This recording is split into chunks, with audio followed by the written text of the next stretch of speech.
আলহামদুলিল্লাহ। তো শুরুটা কোত্থেকে হচ্ছে? শুরুটা কোত্থেকে? কোরআন বিশুদ্ধ করে তেলাওয়াত করা। তো এই শুরুটাই যদি আমাদের ঠিক না হয়, তাহলে কি কোরআন ঘরে রেখে খালি চুমু খেলে হবে? কোরআন কি খালি চুমু খাওয়ার জন্যে? কোরআন থেকে তাবিজ লেখার জন্যে? কোরআন বাবা বাবা মারা গেলে কোরআন তেলাওয়াত করবো এই জন্যে? 40-60 দিন কোরআন তেলাওয়াত করবো এই জন্যে? কেউ মারা গেল, ব্যাস আমরা কোরআন দিয়ে একটা মাহফিল করে দিলাম, ব্যাস সব হয়ে গেল? আস্তাগফিরুল্লাহ। আল্লাহ পাক আমাদের সবাইকে যেন কোরআন তেলাওয়াত শেখার তৌফিক দান করেন। একটা চ্যালেঞ্জ গ্রহণ করেন, একটা চ্যালেঞ্জ গ্রহণ করেন যে আমি নিজে কোরআন তেলাওয়াত করা শিখবো, আরও 10 জনকে শিখাবো ইনশাআল্লাহ। পারা যাবে না? যদি এই একজন প্রত্যেকে যদি নিজে শিখি আর প্রত্যেকে যদি 10 জন করে শিখাতে পারি, শোনেন, প্রত্যেকে যদি নিজে শিখি এবং নিজ নিজ পরিবার বা নিজের আমার আন্ডারে যারা আছে, মনে করেন আপনি একজন একটা গার্মেন্টসের মালিক, আপনার আন্ডারে অনেক মানুষ চাকরি করে না? নিজে নামাজ পড়লেন, নিজে কোরআন তেলাওয়াত করা শিখলেন, আপনি যদি তাদেরকে নৈশকালীন কোরআন শেখান, সবার নেকি আপনি পাচ্ছেন না? আপনার পরিবার আছে, পরিবারে আপনি নামাজ পড়েন, এখন আপনি কোরআন তেলাওয়াত করতে জানেন, এখন আপনার মা বোন স্ত্রী সন্তানদেরকে আপনি শেখালেন, এই পুরো পরিবারটা কোরআনওয়ালা হলো না? একটা সমাজের দায়িত্বশীল আমি। হ্যাঁ, চেয়ারম্যান সাহেব মনে করেন বললেন যে আমি নামাজ পড়ি, আমি কোরআন তেলাওয়াত করতে জানি, আমি এলাকার সব মানুষকে কোরআন তেলাওয়াত করা শেখাবো ইনশাল্লাহ। পারা যাবে না?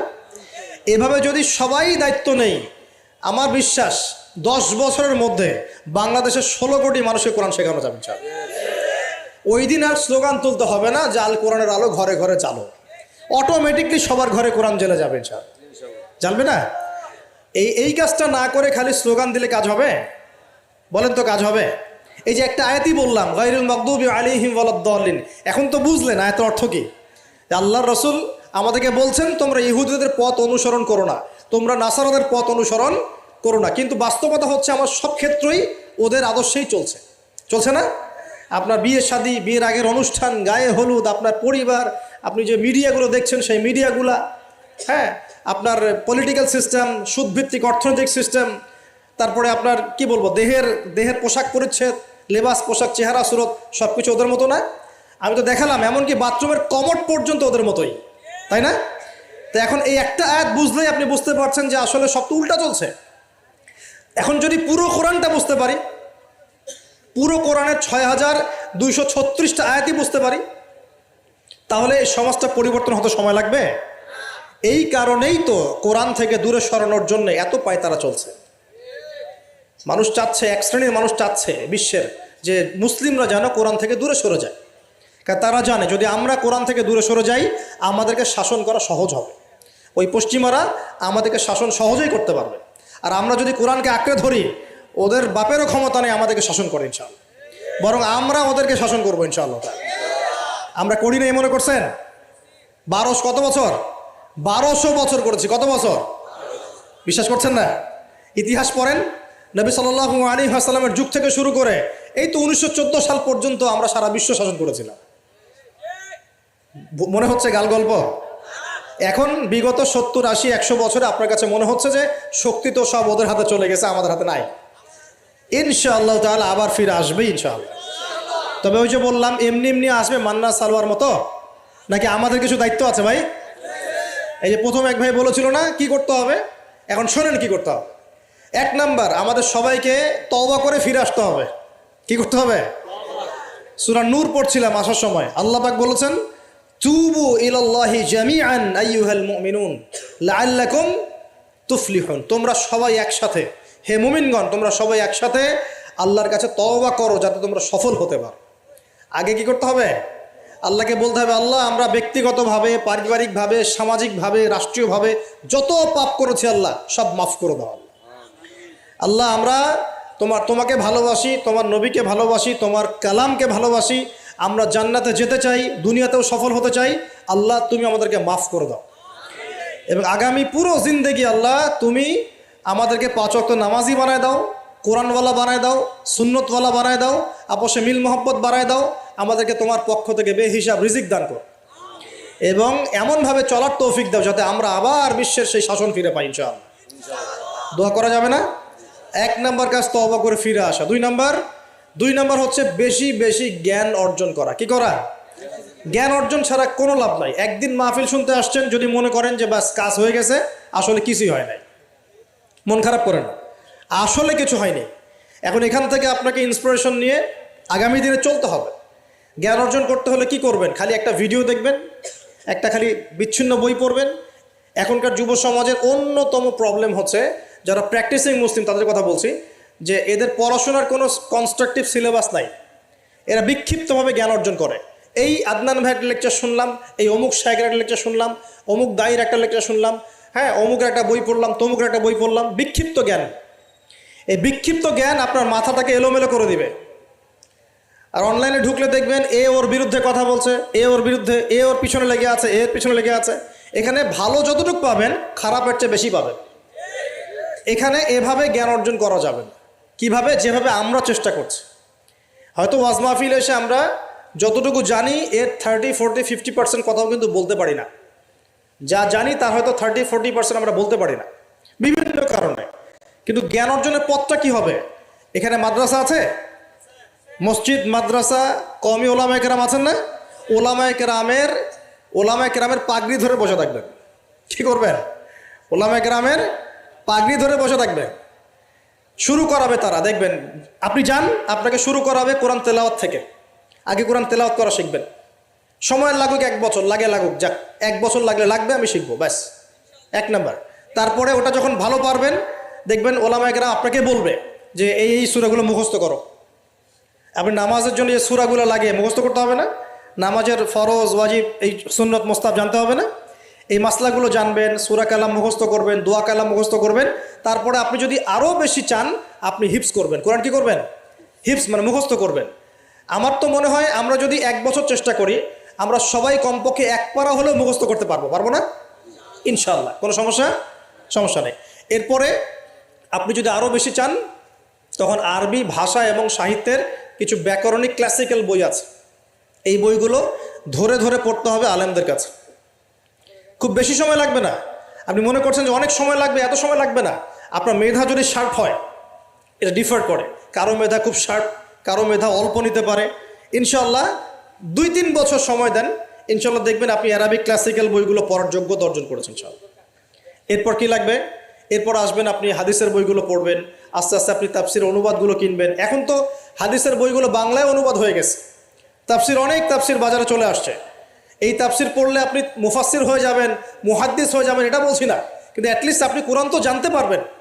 এর মধ্যে যেগুলো বুঝবেন না, আবার আলেমের কাছে যাবেন, ওস্তাদ এটা বুঝতে পারলাম না। আমরা তো প্রতিদিনই এই কথা বলি যে উস্তাদ এটা বুঝতে পারলাম না, হুজুর এটা বুঝতে পারলাম না, প্রত্যেক দিনই বলে। কারণ বুঝবো কতটুকু? এই জ্ঞান কত গভীর, এই গভীর সমুদ্রের সব জ্ঞানকে অর্জন করা আমার পক্ষে সম্ভব? আমরা তো মনে করি 10%, 5%ও জ্ঞান আমরা অর্জন করতে পারি না এখন। কিন্তু কন্টিনিউয়াসলি চেষ্টা থাকলে আল্লাহর পক্ষ থেকে জ্ঞান আসবে ইনশাআল্লাহ। জ্ঞান কার পক্ষ থেকে আসে? এই ডিগ্রির সার্টিফিকেট মানেই জ্ঞান নয়। ডিগ্রি সার্টিফিকেট অর্জন করেছি মানেই যে বড় একজন মানে ইসলাম বেত্তা হয়ে গেছি, এমন নয় বিষয়টা। জ্ঞান কার পক্ষ থেকে আসে? আর অনেক বড় বড় ডিগ্রি অর্জন করেও যদি মনের মধ্যে রিয়া, অহংকার এগুলো থাকে, তাহলে ওই জ্ঞানেও কোনো লাভ নাই। লাভ আছে? ইবলিসের কি জ্ঞানের কোনো লাভ আছে? ও কিন্তু বড় আবেদ ছিল, অহংকারের কারণে পথভ্রষ্ট হয়ে গেছে, আল্লাহ মাফ করো। তো এভাবে প্রচেষ্টা চালান, আল্লাহর কাছে বেশি বেশি দোয়া করেন। প্রত্যেক দিন বলবেন রব্বি জিদনি ইলমা। কি বলবেন? রব্বি জিদনি ইলমা। বলবেন রব্বি ইশরাহ লি সাদরি ওয়া ইয়াসসির লি আমরি ওয়াহলুল উকদাতাম মিন লিসানি ইয়াফকাহু কওলি আল্লাহুম্মা ফাক্কিহনি ফিদ-দীন ওয়া আল্লিমনি আত-তা'ওয়িল। এগুলো দোয়া করবেন। এই দোয়াগুলো করতে থাকলে দেখবেন ইনশাআল্লাহ আপনি জ্ঞান পাবেন, আল্লাহর পক্ষ থেকে জ্ঞান পাবেন। তো তওবা করার পর প্রথম কাজ কি ভাই বলেন? জ্ঞান অর্জন করা। ইকরা বিসমি রাব্বিকাল্লাযী খালাক। আর এই জ্ঞান নিয়ে তো অনেক কথা হচ্ছে না?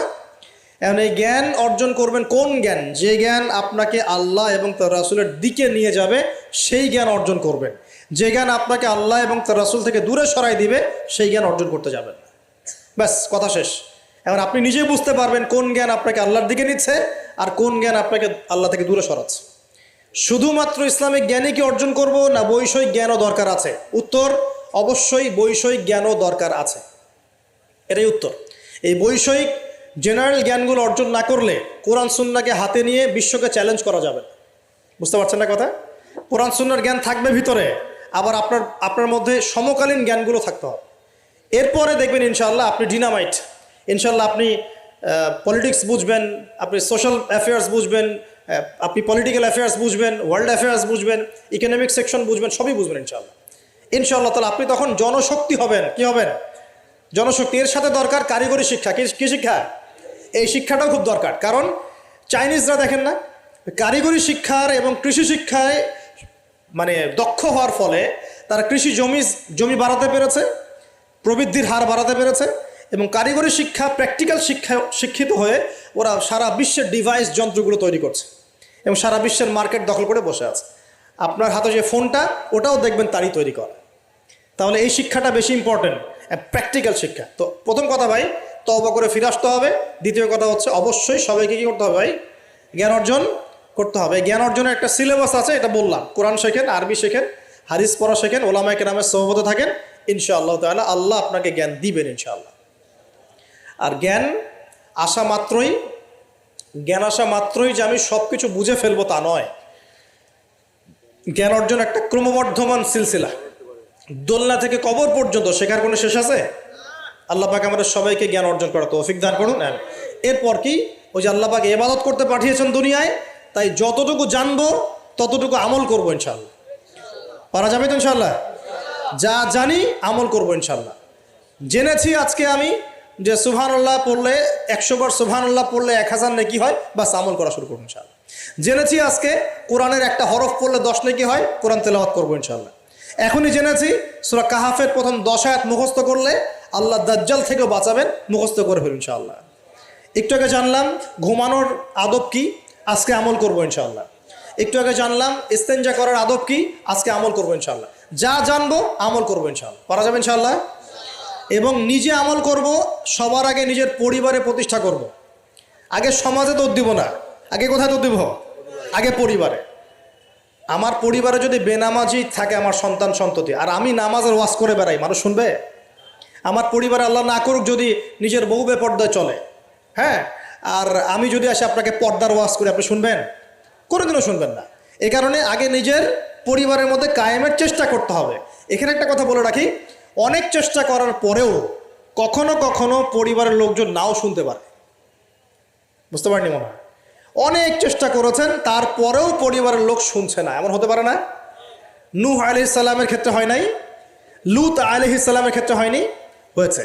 তাই বলে হতাশ হবেন না, তখন ওদের হিসাব ওরা দিবে, আপনার হিসাব আপনি দিবেন ইনশাআল্লাহ। আপনি আপনার মতো চেষ্টা করেছেন, আল্লাহ পাক তৌফিক এনায়েত করুন। পরিবারে প্রতিষ্ঠা করব আমল, এরপরে আমি সমাজে দাওয়াতি কাজ করব। দুটো কাজ করব, এক আমর বিল মারুফের কাজ করব, সবাইকে সৎ কাজে আদেশ করব, সৎ কাজে আদেশ করব। আর দুই তানহাউনা আনিল মুনকার ওয়া নাহি আনিল মুনকার, এই কাজ করব, মানুষকে আমি অন্যায় থেকে নিষেধ করব ইনশাআল্লাহ। কেন? কারণ আল্লাহ পাক সূরাতুল আলী ইমরানের 110 নম্বর আয়াতে বলেছেন, কুনতুম খায়রা উম্মাহ, তোমরা হচ্ছে শ্রেষ্ঠ জাতি। তোমরা মানে আমরা, উম্মতে মুহাম্মাদি। তোমাদের কাজ তিনটা। কুনতুম খায়রা উম্মাহ উখরিজাত লিন-নাস, তোমাদেরকে মানব জাতির কল্যাণের জন্য বের করা হয়েছে। তা'মুরুনা বিল মারুফ, তোমরা সবাই মানুষকে সৎ কাজে আদেশ করবে। ওয়া তানহাউনা আনিল মুনকার, সবাই তোমরা অসৎ কাজে নিষেধ করবে। ওয়া তু'মিনুনা বিল্লাহ, আল্লাহর প্রতি ঈমান রাখবে। এই তিনটা আমাদের কাজ। আল্লাহ পাক আমাদের সবাইকে এই আমর বিল মারুফ নাহি আনিল মুনকার এই আমল করার তৌফিক দান করুন। এগুলো শেখার জন্য তাবলিগ জামাত একটা ভালো প্ল্যাটফর্ম। ওখানে যাবেন, সময় লাগাবেন, আপনাকে সুন্নত শেখাবে, নামাজের ট্রেনিং দেওয়া হবে, নামাজ পড়া শেখাবে, আপনাকে দাওয়াত দেওয়া শেখাবে। সীমাবদ্ধতা সবার মধ্যেই আছে, তারপরেও আমাদেরকে এই ধাপগুলো অতিক্রম করেই সামনের দিকে যেতে হবে। আল্লাহ পাক তৌফিক দান করুন। আর এটা খুবই দুঃখজনক যে এখন আমাদের এই ভাইদের মধ্যেও অনেক সময় কিছু ফিকশন দেখা যাচ্ছে না? আমরা দোয়া করে আল্লাহ পাক তাদের মধ্যে এই যে বিভক্তি, আল্লাহ পাক এই বিভক্তিটাকে দূর করে দিন, আমিন। ঐক্যবদ্ধ হওয়ার তৌফিক দান করুন বলি আমিন। খুবই আফসোসের বিষয়গুলো, আল্লাহ পাক আমাদেরকে হেফাজত করুন, বোঝার তৌফিক দান করুন। ওয়া'তাসিমু বিহাবলিল্লাহি জামিআন ওয়া লা তাফাররাকু, আল্লাহ বলছেন তোমরা সবাই আল্লাহর রজ্জু একসাথে ধরো, ঐক্যবদ্ধভাবে, দলে দলে বিভক্ত হয়েও না। এই ছোটোখাটো বিষয়গুলোকে নিয়ে আমরা আস্তে আস্তে 73 দল তো কত আগেই হয়ে গেছে, এখন 73,000 দল হয়ে গেছে, আল্লাহ মাফ করুন। কিন্তু এটা আমাদের জন্য ক্ষতির কারণ। এগুলোকে আর উস্কে দিবেন না, বরং তাদের মধ্যে মিউচুয়াল করার চেষ্টা করতে হবে। আল্লাহ পাক তৌফিক এনায়েত করুন। তো প্রিয় ভাইরা, আমরা আমর বিল মারুফ নাহি আনিল মুনকারের কাজ করব এবং পাশাপাশি পারিবারিক আদর্শ ঠিক করব, আর অবশ্যই হালাল খাওয়ার চেষ্টা করব ইনশাআল্লাহ। নিজেদের যে প্রতিভা আল্লাহ পাক দিয়েছেন, কাউকে ক্ষমতা দিয়েছেন, কাউকে অর্থ দিয়েছেন, কাউকে বলার যোগ্যতা দিয়েছেন, কাউকে লেখার যোগ্যতা দিয়েছেন, ঠিক আছে? যাকে আল্লাহ পাক যা দিয়েছেন আল্লাহর পক্ষ থেকে, এটাকে দিনের কল্যাণে কাজে লাগানোর চেষ্টা করবো ইনশাআল্লাহ তাআলা। দেখবেন ইনশাআল্লাহ আবার সেই সোনালী দিন ফিরে আসবে ইনশাআল্লাহ, যেদিন আমরা নিজেরাও আমল করব, পরিবারও সুন্দর হবে, সমাজও সুন্দর হবে, ইসলাম এই জমিনেও বিজয়ী হবে ইনশাআল্লাহ, আর আখিরাতে তো জান্নাতে যাবো ইনশাআল্লাহ তাআলা। আল্লাহ পাক আমাদের সবাইকে এই দুনিয়াতে আসার উদ্দেশ্যটা মনে রাখার তৌফিক দান করুন। আল্লাহ বলেছেন দুনিয়ায় পাঠিয়েছি আল্লাহর ইবাদত করার জন্য, অন্য কোনো কারণে নয়। দুইটা কাজ করলে ইবাদত হবে, এক, প্রতিটা কাজ আল্লাহ সন্তুষ্টির জন্য করব, দুই, নবীর সুন্নাহ মতো করব। এর ফলে কি হবে? এর ফলে আমরা সেই গন্তব্য অর্জন করব যেটা সূরা আলে ইমরানের 185 নম্বর আয়াতে বলা আছে। কত নম্বর আয়াত? 185। এটাই শেষ আয়াত। আল্লাহ রাব্বুল আলামিন বলছেন কুল্লু নাফসিন যায়িকাতুল মাউত। এই কারাগারের দুনিয়ার জীবন সংক্ষিপ্ত, এখানে সমস্ত সত্তা মৃত্যুর স্বাদ গ্রহণ করবে, ঠিক আছে? এবং কিয়ামতের মাঠে তোমাদের সবাইকে যার যার প্রতিদান দেওয়া হবে। এবার তোমাদের গন্তব্য শোনো, ফামান যুহজিহা আনিন নার, ওই দিন যাকে জাহান্নামের আগুন থেকে বাঁচানো হবে, ওয়া উদখিলাল জান্নাহ, এবং জান্নাতে ঢুকিয়ে দেওয়া হবে, ফাকাদ ফাজ, ওই ব্যক্তি হচ্ছে সফল। This is the real definition of success. কথা বুঝতে চেষ্টা করেন, এটা হচ্ছে the real and final destination and definition of success. এটা হচ্ছে সাফল্যের সবচেয়ে সেরা এবং কি বলবো, চূড়ান্ত সাফল্যের সংজ্ঞা। এটা হলো সবচেয়ে সেরা এবং চূড়ান্ত সাফল্যের সংজ্ঞা। দুনিয়ার সাফল্যের সংজ্ঞা ঠিক না। এই বাড়ি গাড়ি, টাকা কড়ি, স্ট্যাটাস, ক্ষমতা, এগুলো সাফল্যের সংজ্ঞা আমরা বানিয়েছি। এগুলো সাফল্যের চূড়ান্ত সংজ্ঞা নয়। চূড়ান্ত সংজ্ঞা এই আয়াতে আছে, ফামান যুহজিহা আনিন নার, যাকে জাহান্নামের আগুন থেকে বাঁচিয়ে দেওয়া হবে, ওয়া উদখিলাল জান্নাহ, যাকে জান্নাতে ঢুকিয়ে দেওয়া হবে, ফাকাদ ফাজ, এই সফল হলো মাত্র। কদ আফলাহাল মুমিনুন, এই যে মুমিনরা সফল হলো। কথা বুঝতে পারছেন? অতএব সাফল্যের সংজ্ঞা আমাদেরকে শেখানো হয়, এটা চূড়ান্ত সংজ্ঞা নয়, ওইটাই সাফল্যের চূড়ান্ত সংজ্ঞা। পৃথিবীতে আমার অনেক ক্ষমতা আছে, জান্নাত না লাভ করতে পারলে কোনো লাভ নাই। দুনিয়াতে আমি অনেক বড় আলখাল্লা পরে আলেম টাইটেল নিয়ে বসে আছি, জান্নাতে ঢুকতে না পারলে আমি সফল না। দুনিয়াতে আমাকে মানুষ অনেক বড় কিছু বলছেন, এই যে মুফাসসিরে কোরআন, হাবি জাবি ইত্যাদি ইত্যাদি, এগুলোর সাথে আমার কোনো সম্পর্ক নাই। যদিও আমরা তালেবে ইলম, জ্ঞানের ছাত্র, জান্নাতে ঢুকতে না পারি এগুলো কিছুই না আমার জন্য। দুনিয়াতে আপনাকে অনেক বড় অর্থনীতিবিদ বলা হচ্ছে, বুদ্ধি